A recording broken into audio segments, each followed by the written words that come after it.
कि सर को कहना कि ग्रुप में लेक्चर सेंड कर दिया करें, तो मैं देख लूंगा। मैं सेंड कर दूंगा। चलो नाउ अब हम स्टार्ट करेंगे आज से मॉर्फोलॉजी ऑफ फ्लावरिंग प्लांट्स। ठीक है, फ्लावरिंग प्लांट्स की मॉर्फोलॉजी, इसमें तो वैसे बहुत सारे टॉपिक्स हैं, लेकिन इसमें हम रूट्स की बात करेंगे डिटेल से, स्टेम की डिटेल से पढ़ेंगे, लीफ की डिटेल पढ़ेंगे, फ्लावर और इन्फ्लोरेसेंस की पढ़ेंगे और फ्रूट की पढ़ेंगे। ये 6 टॉपिक हमने पढ़ने हैं। इसके अलावा सीड का जिक्र है, सीड को हमने नहीं पढ़ना। ठीक है, टेस्ट कब लेंगे? टेस्ट कर लूंगा। कल ना लेना सर जी फिर। क्यों? वो सर यार मैं पता है हमने आप वो मैसेज में कर रहा था ना, उस दिन मैं अगर बुक ले रहा था मैं पढ़ लेता थोड़ा सा, तो भी समझ ही नहीं आएगी। ऐसा कर ले सर जी, ईद के बाद जो पहले क्लास होगी उसमें हम कैसे दे देंगे? अभी अताउल्ला भी देंगे सर जी, वो तो गाँव गया हुआ है ना। अताउल्ला तो आ गया है। अच्छा ये आ गया, ये मुझे बता रहा था कि मैं गाँव जाऊंगा। अभी पूछे इससे किधर है? गाँव में इधर ही है। अताउल्ला किधर है आप? अस्सलाम वालेकुम सर। वालेकुम सलाम। कहाँ पे पाए जा रहे हैं? सर मैं इधर ही, लेकिन मैं टेलर शॉप पे काम कर रहा हूँ, तो आजकल आपको पता है ये एक हफ्ता सीजन है, थोड़ा खर्चा ही करना है। मैं तो झूठ बोला था सर। आपसे झूठ बुलवाया उसने और खुद उसने सच अभी मैं नहीं बोलूंगी इसके बारे में। नहीं सर, मैंने वैसे कहा था इनको कि गांव जाना है, लेकिन वो मैं जिस उस्ताद के पास काम सीखा है वो आए थे कि काम करो, तो इन दिनों में थोड़ा खर्चा मैंने कहा निकल जाएगा ईद का सीजन। चलो कोई बात नहीं, बस क्लास से लिया करो। बाकी इस वक्त वैसे भी आपकी छुट्टी होती है ना, आप तो ज्यादा तो आपका काम रात को होता है। वैसे भी जी दोपहर से शुरू होकर रात पूरा लगाता है ना। कोशिश करो इस क्लास अटेंड किया करो। अच्छा वाला आज से लेट आए हो? ठीक है, कल मैंने टेस्ट वैसे कंडक्ट करना था, लेकिन ये कह रहे हैं कि मेरे पास किताब कोई नहीं थी, पढ़ा कोई नहीं है मैंने। नहीं सर, तो स्लाइड्स जो है कंडक्ट कर लेंगे सर। सर जब आज या कल सर स्लाइड्स तो हैं जब आप चाहते हैं सर। माशाल्लाह, ऐसे स्टूडेंट हमें चाहिए। बैकग्राउंड आवाज बंद कर दो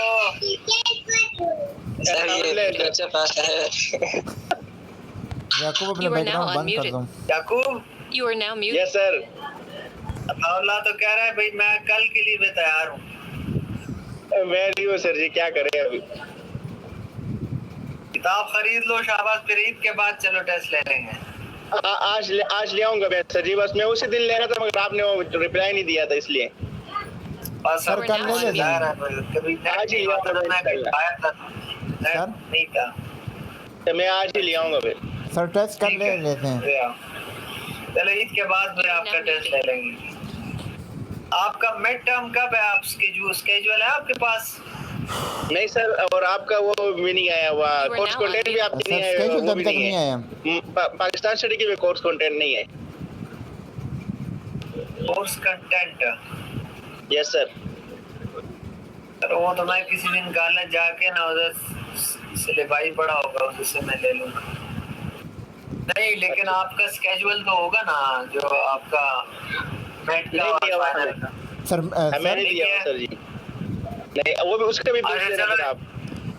मैं पूछ लूंगा, उसका भी पूछ लूंगा। ये तो 4 वीक्स के बाद। अच्छा, ये मॉर्फोलॉजी ऑफ प्लांट जो है इसको हम पढ़ेंगे, और इसमें हम रूट की मॉर्फोलॉजी पढ़ेंगे, स्टेम की, लीफ की, इन्फ्लोरेसेंस और फ्लावर की और फ्रूट की। ये सीड वाला जो है ये हम नहीं पढ़ेंगे, वैसे सीड भी है पढ़ना है।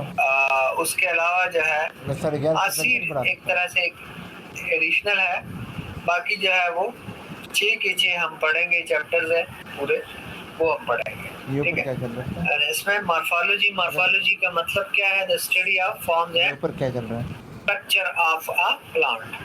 ठीक है, मार्फा का मतलब होता है फॉर्म, लॉगस का मतलब होता है study. Study of form and features या कैरेक्टरिस्टिक्स, उसको हम पढ़ेंगे।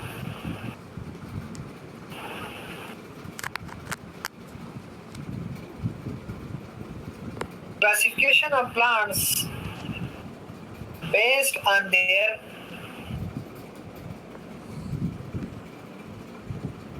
existence for particular time, time के लिहाज से कि कितने टाइम तक वो रहेंगे, कितने सीजन तक वो रहेंगे, उस लिहाज से पौधों की क्लासिफिकेशन।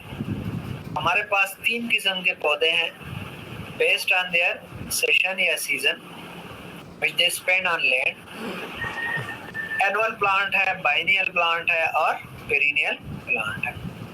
एनुअल प्लांट वो पौधे हैं जो एक ही सीजन में या एक ही साल में ग्रो कर जाते हैं, वेजिटेटिवली भी ग्रो कर जाते हैं और रिप्रोडक्टिवली भी ग्रो कर जाते हैं। यानी एक ही सीजन में वो पूरा उगाता है, फ्लावर्स दे देते हैं, सीड दे देते हैं और उसी साल में फिर उसको काट के ख़त्म किया जाता है। जैसे आप गंदम है, गंदम अभी आप अक्टूबर से स्टार्ट करेंगे, मई में ख़त्म हो जाएगा।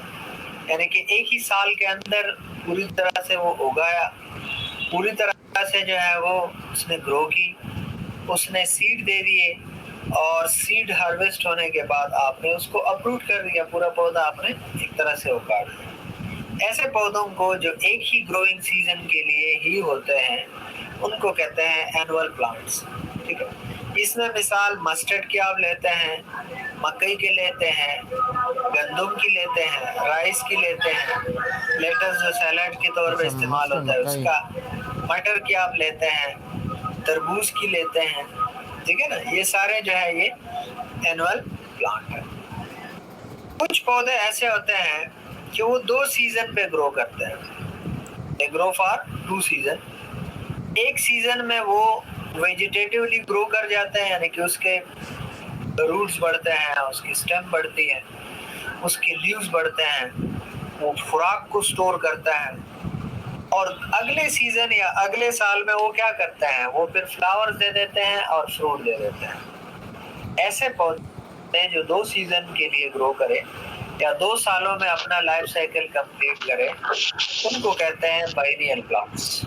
ठीक है, those plants which complete their life cycle in 2 growing season या in 2 years, they are called biennial plants. The first season they grow vegetatively, storing food, and in the second या next year what they do flowering and fruiting.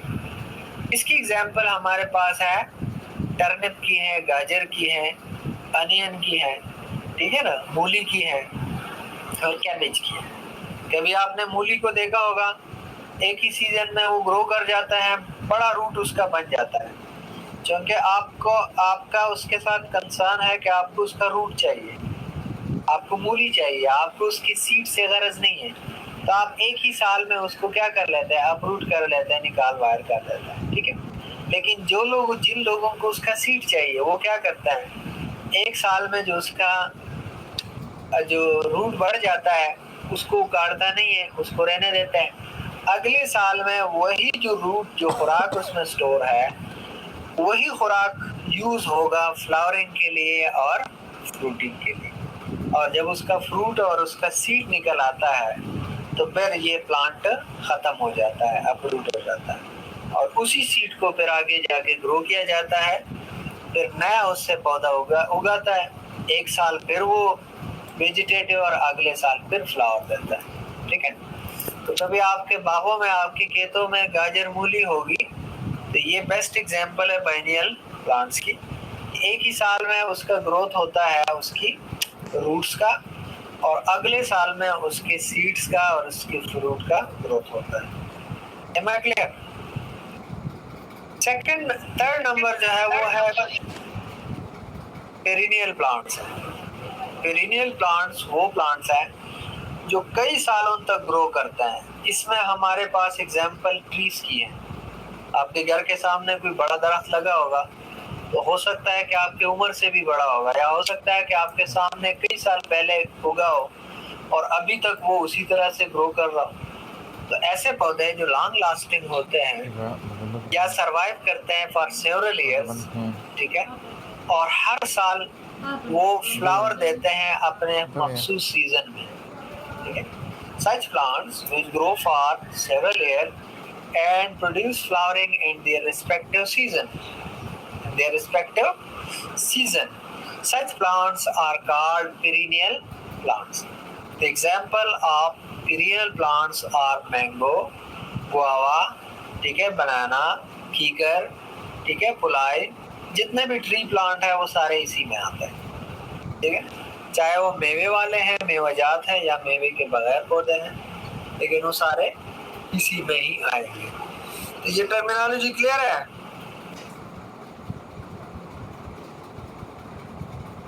Yes, Is this sir. terminology clear? Okay. Sir clear है। Sir ये guava उसको उर्दू में क्या बोलते हैं? Guava को अमरूद बोलते हैं।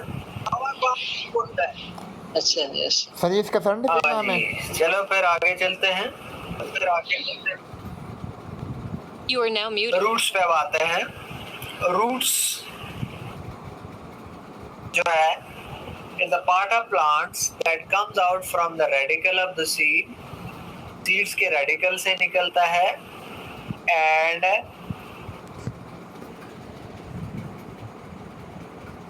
usually move downward into the soil. आमतौर पर उसका डायरेक्शन जो है, मूव करने की जो डायरेक्शन है वो किस तरफ होती है? वो सॉइल की तरफ होती है, टुवर्ड्स द ग्रेविटी होती है, ठीक है। दूसरी उसकी खसूसियत क्या है कि they are non green and usually they are underground. ज़रूरी नहीं है, बाज रूट ज़मीन के ऊपर भी निकल आता है, उगाता है, लेकिन आमतौर पर इनकी डायरेक्शन अंडरग्राउंड होती है, यानी कि नीचे ज़मीन की तरफ वो डायरेक्टेड होता है, ठीक है। तो उसकी डिफिनीशन हम क्या करते हैं? It's the part of plants that is non chlorophyllous, ठीक है, and usually goes underground, usually goes underground, that is show positive geotropism, shows positive geotropism, ठीक है। क्या मकसद है रूट्स का? रूट्स का बुनियादी मकसद क्या है? सबसे पहला मकसद रूट्स का है टू प्रोवाइड एंकरेज, यानी पौधे को एक बुनियाद फराहम करना होता है, एंकरेज देना होता है। वो एंकरेज कौन देता है? वो रूट्स देता है, ठीक है। जाहिर है जब तक एंकरेज नहीं होगा पौधा खड़ा ही नहीं हो सकता। अगर रूट्स नहीं होंगे तो रूट्स एक तरह से पिलर्स है, उसी के ऊपर पौधा जो है वो खड़ा रहता है, ठीक है। बाकी डिफिनीशन याद रख लें। पॉजिटिव जियोट्रॉपिक है, यानी कि टुवर्ड्स द ग्रेविटी ग्रो करते हैं। नेगेटिव फोटोट्रॉपिक है, यानी कि कोशिश करते हैं अवे फ्रॉम द लाइट, ठीक है, turns to go away from light.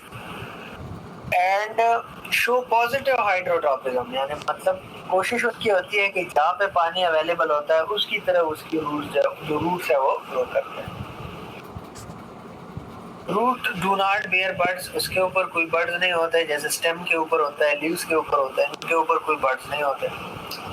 Root do not bears any nodes और एंटर नोड्स, उनके ऊपर नोड्स और एंटर नोड्स जो स्टेम की खासियत है वो इनके ऊपर नहीं होते। Roots have a lot of root hairs, roots के ऊपर क्या होता है?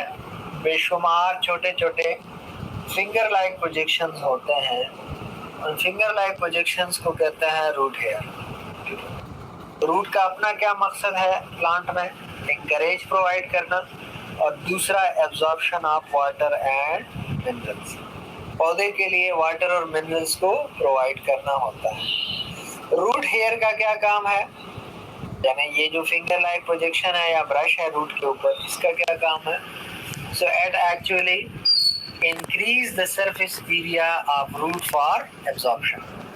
जितनी ज्यादा रूट हेयर होंगे उतनी ज्यादा सरफेस एरिया ज्यादा होगा एब्जॉर्प्शन के लिए, ये याद रखें। Is this slide clear?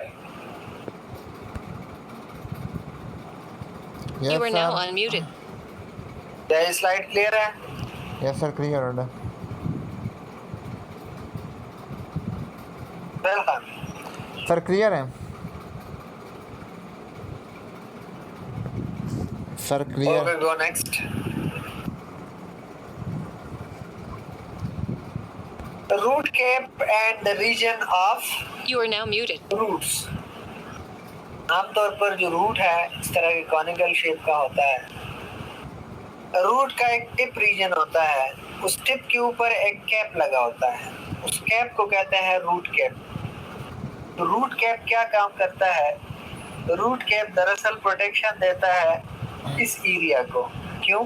क्योंकि ये वो एरिया है जहाँ पे मेरिस्टेमेटिक टिश्यूज मौजूद होता है और ये मेरिस्टेमेटिक टिश्यूज डिवाइड करते हैं और डिवाइड करके पूरा रूट आगे प्रोड्यूस करते हैं। Meristematic tissues are present right here which is capped by the root cap for protection purpose. The cells of the root cap produces mucilage for lubricating the passage of roots to the soil. वो mucilage यानी एक तरह से waxy material produce करता है ताकि root cap या roots के लिए जो है रास्ता मार कर ले ताकि वो penetrate कर सके। In many hydrophytes, कई वाटर लिविंग प्लांट जो पानी के अंदर मौजूद होते हैं, हाइड्रोफाइट्स उनको कहते हैं, जैसे फिस्टिया है, इकोर्निया है, root cap is replace by the root pocket. उनके ऊपर रूट कैप नहीं होता, एक पॉकेट होता है, उसको कहते हैं रूट पॉकेट। लेकिन ये सिर्फ किन प्लांट्स में? Hydrophytes plant. ठीक है। The region of cell division and cell elongation and cell enlargement in the tongue. अगर हम रूट की डिफरेंट रीजन्स पे बात कर लें, उसका पहला रीजन जहाँ पे सेल डिवाइड कर रहे होते हैं, उस रीजन को या उस जोन को कहते हैं zone of cell division. Why? Because here is the meristematic tissues या cells which are capable of dividing by mitosis and producing new cells. This zone is known as zone of cell division. इसकी खूबी है ये, it is the characteristics of meristematic tissues present inside the root cap. Behind the zone of cell division, there is present zone of elongation. Here the cells are found which show enlargement. जहाँ पे वो sales मौजूद है जो इन्हीं cell से होके आए हैं, लेकिन ये एनलार्जमेंट शो करता है। अगर आपको याद होगा, आपने फर्स्ट सेकंड ईयर में ऑक्सिन का पढ़ा होगा, ऑक्सिन सेल एलांगेशन काज करते हैं। तो ऑक्सिन दरअसल यही पे काम करता है, सेल को इनलार्ज करता है, ठीक है ना, इंक्रीज करते हैं साइज। और फिर जाहिर है कि सेल एलांगेट कर जाते हैं, इनलार्जमेंट शो करते हैं। तो किस लिए करते हैं? हर सेल ने अपना एक मखसूस स्ट्रक्चर लेना होता है, मखसूस फंक्शन अक्वायर करना होता है। तो मखसूस स्ट्रक्चर लेना और मखसूस फंक्शन अक्वायर करना, ये कहलाता है मैच्योरेशन या डिफरेंशिएशन उसको कहते हैं। अब ये जो जोन है जिसमें सेल मैच्योर हो जाता है, डिफरेंशिएट हो जाता है, इस जोन को हम कहते हैं जोन ऑफ डिफरेंशिएशन या जोन ऑफ मैच्योरेशन। मतलब हर सेल अपने अपने मखसूस स्ट्रक्चर में आ जाएगा और फंक्शन में आ जाएगा। ठीक है, मिसाल के तौर पर एपिडर्मस है तो उसका अपना स्ट्रक्चर और फंक्शन है, जो कॉर्टेक्स है उसका अपना स्ट्रक्चर फंक्शन है, जाइलम फ्लोएम का जो रीजन है उसका अपना स्ट्रक्चर फंक्शन है। क्योंकि इस जोन में सेल स्पेशलाइज्ड हो जाते हैं स्ट्रक्चरली और फंक्शनली, इसी वजह से इसको कहते हैं जोन ऑफ मैच्योरेशन या जोन ऑफ डिफरेंशिएशन उसको कहते हैं। ये वही बात है जो मैं आपको पहले कर चुका हूँ। Region of cell elongation, where cell एलांगेट,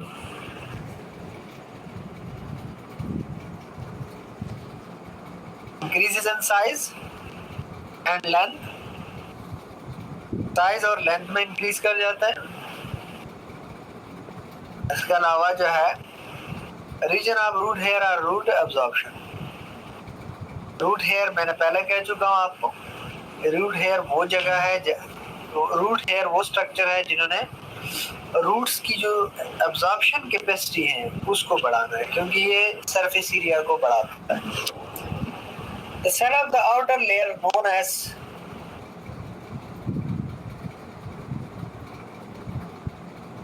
epiblemma या piliferous layer produces the root hair.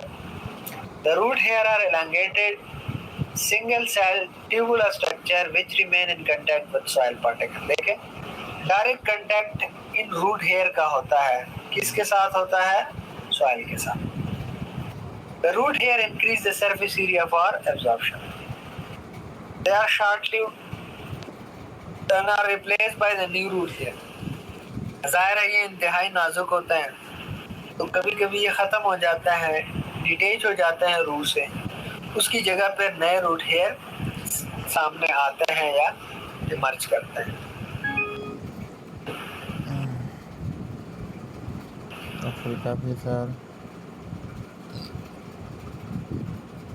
वही है कि नए रूट हेयर आते हैं और इनका काम है एब्जॉर्प्शन के लिए।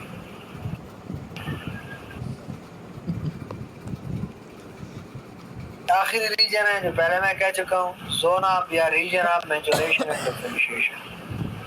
Major part of the root है, it is the outer layer of this region as a thick walled impermeable cell. Epidermis की बात कर रहे हैं, कॉर्टेक्स की बात कर रहे हैं।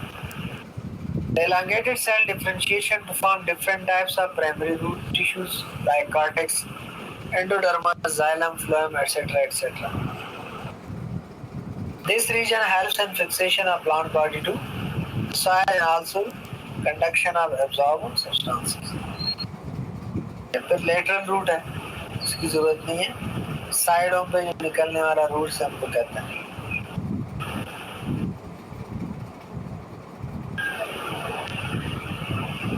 टाइप्स ऑफ रूट्स पे बाद में बात करेंगे, लेकिन यहाँ तक अगर आपका कोई सवाल है तो आप पूछ सकते हैं।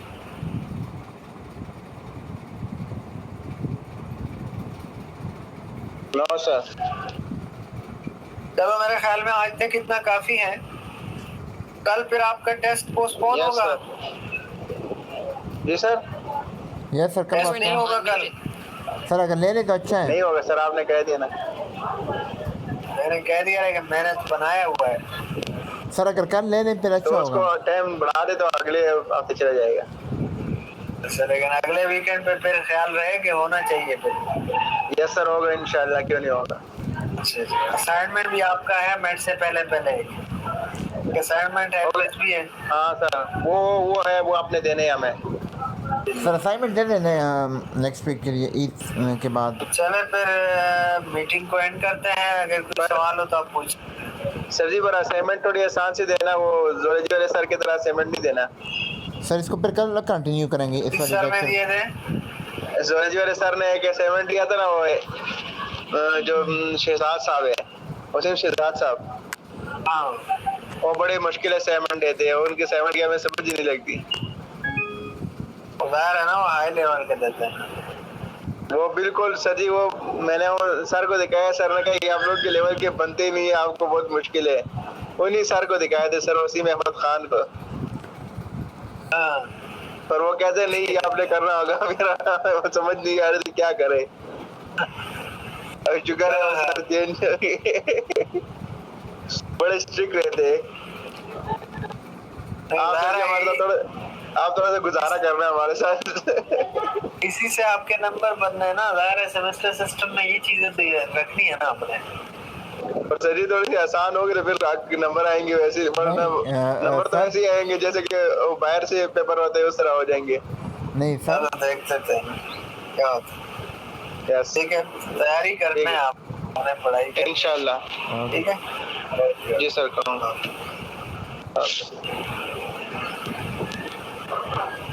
सर आज इसका हाफ रहते हैं कल।